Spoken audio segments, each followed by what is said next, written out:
ناظرین، حزب اللہ نے ایک بار پھر اسرائیلی ٹھکانوں پر تابڑتوڑ حملے کیے ہیں۔ اس خبر کی تفصیل آپ کے سامنے رکھوں گا۔ اور دوسری جانب امریکی اور حوثی جنگ نئے مرحلے کو پہنچ چکی ہے، اور تیسری جانب اپنی حکومت کے خلاف اسرائیلیوں کا احتجاج بھی جاری ہے، جس کا مقصد جرگمالیوں کی رہائی اور جلد از جلد الیکشن کروانا ہے۔ اس پر بھی بات ہوگی، لیکن ناظرین سب سے پہلے آپ کو بتاتا چلوں کہ لبنان کی جانب سے چند لمحے پہلے میزائلوں کی بارش کی گئی ہے، جس میں کچھ راکٹس قریات شمونہ پر گرائے گئے، لیکن اکثر داغے گئے راکٹ اسرائیلی Iron Dome air defence system کے ذریعے روک دیے گئے۔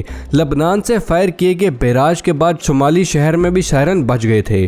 حملے میں زخمی ہونے کی فوری طور پر اطلاع موصول نہیں ہوئی۔ ناظرین، لبنان کی مزاحمتی تحریک حزب اللہ کے جنگجوؤں نے فلسطینیوں کے ساتھ اظہار یکجہتی کرتے ہوئے اسرائیلی فوجی ٹھکانوں پر بھی حملے کیے ہیں۔ لبنان کے عربی زبان کے المیادان ٹیلی ویژن نیوز نیٹ ورک نے حزب اللہ کے ایک بیان کا حوالہ دیتے ہوئے اطلاع دی ہے کہ اس گروپ نے ہفتے کے روز مقبوضہ علاقے کوبراہل پر اسرائیلی فوجیوں کے ایک اجتماع کو زبردست نشانہ بنانے کے لیے 2 بھاری صلاحیت رکھنے والے برکان آتش فشاں میزائلوں کا استعمال کیا، جو کہ 1948 کے شمالی سیکٹر کے نام سے جانا جاتا ہے۔ اس نے بعد میں کہا کہ حزب اللہ فورسز نے براہ راست اسرائیلی فوجیوں کو دائرہ فوجی چوکی کے آس پاس نشانہ بنایا۔ مزاحمتی گروپ نے رمایا کی چوکی پر بھی کئی راکٹوں سے حملہ کیا۔ ناظرین، اسرائیلی جنگی طیاروں نے جنوبی لبنان کے سرحدی قصبے بلیدہ میں ایک مکان پر شدید بمباری کی، جبکہ اسرائیلی توپ خانے کی گولہ باری جنوبی سرحدی قصبے کرفیلا پر بھی ہوئی۔ البتہ فوری طور پر کسی ممکنہ جانی نقصان کی کوئی اطلاع موصول نہیں ہوئی۔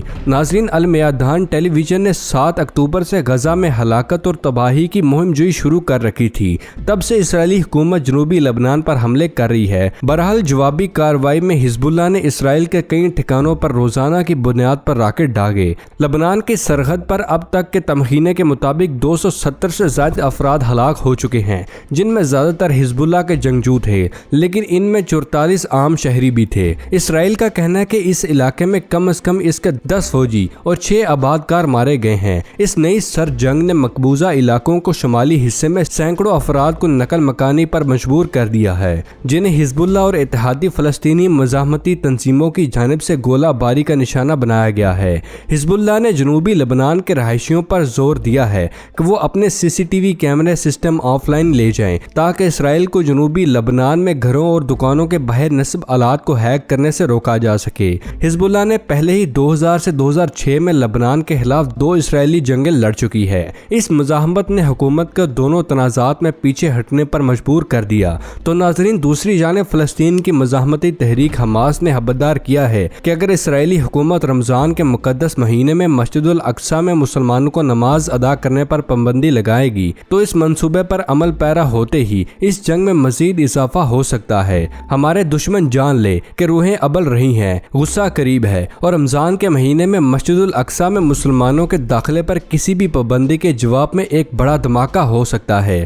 گروپ نے ہفتے کو ٹیلی گرام اکاؤنٹ پر ایک پوسٹ میں کہا ہے کہ یہ پوسٹ اسرائیل کے بنجمن نیتن کے دفتر سے ایک دن بعد سامنے آئی ہے کہ حکومت 10 مارچ سے شروع ہونے والے رمضان المبارک کے دوران مسلمانوں کو مسجد میں نماز ادا کرنے کی اجازت دے رہی ہے، لیکن داخلے پر پابندی ہوگی۔ محصور غزہ کی پٹی میں موجودہ دشمنی جو کہ 7 اکتوبر 2023 کو شروع ہوئی تھی، یہ پابندی جس میں کچھ حد تک اسرائیل کی طرف سے مسجد میں بار بار اشتعال انگیزی کرنے والے آباد کاریوں کی حمایت کی وجہ سے تھی۔ فلسطینیوں نے اسے اسلام کے مقدس ترین مقامات کی بے حرمتی سمجھا، جو کہ مقبوضہ بیت المقدس کے پرانے شہر میں واقع ہے۔ اکتوبر کے اس دن سے اب تک اسرائیل غزہ میں تقریباً 30,000 افراد کو شہید کر چکا ہے۔ حماس کی جانب سے اچانک آپریشن طوفان الاقصی کے بعد اسرائیلی حکومت نے خونی جنگی مشین کو بھڑکا دیا۔ حماس کے ایک سینئر عہدیدار اسامہ حمدان نے ہفتے کے روز خبردار کیا کہ رمضان کی نمازوں پر پابندیاں مسجد الاقصی پر مکمل حملے کی طرف نیتن یاہو کی جنگی کابینہ کے جھکاؤ کے مزید مثال ہے۔ حمدان نے غزہ کے باہر مقبوضہ علاقوں میں رہنے والے تمام فلسطینیوں سے مطالبہ کیا ہے کہ وہ اسرائیل کی پابندیوں کی اسکیم کے خلاف اٹھ کھڑے ہوں۔ ناظرین، گزشتہ ہفتے کی رات اسرائیل بھر میں ہزاروں افراد نے وزیر اعظم بنجمن نیتن یاہو کی حکومت کے خلاف احتجاج کیا۔ قبل از وقت انتخابات اور غزہ میں حماس کے ہاتھوں جرگمالیوں کی رہائی کے معاہدے کا مطالبہ بھی کیا۔ پولیس نے ہفتے کی رات تل ابیب میں حکومت مخالف مظاہرین کے ساتھ جھڑپوں کے دوران واٹر کینن کا استعمال کیا، کیونکہ غزہ میں جرگمالیوں کی واپسی کا مطالبہ کرنے والی ریلیوں میں